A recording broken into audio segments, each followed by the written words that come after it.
masidulgan ang atong mga bayaning mga kuma na mga maoy frontliners nato sa sektor sa agrikultura o atong mapalikon pa ang atong food security and self-sufficiency efforts. So, atong makmakan, atong mga kabaligon, mga kaisunan.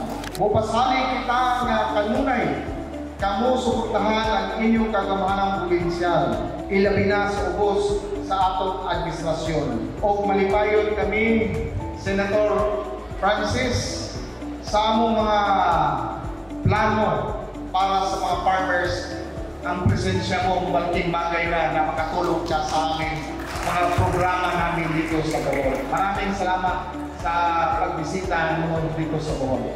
Kailangan ang trato natin sa ating mga magsasaka ay parang trato natin sa ating mga magulang dahil ang magsasaka ang nagpapakain sa ating lahat.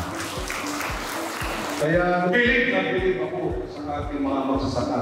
Ang tibay ng dibdib, ang laki ng ating respeto sa inyong mga sakripisyo. Mabuhay ang mga mag-uuma!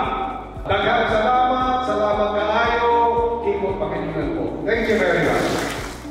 Atong suportahan ang kinatibuk-ang sektor sa agrikultura kay kini usa mga pundasyon din matukod nato ang usa ka paslikon na probinsya.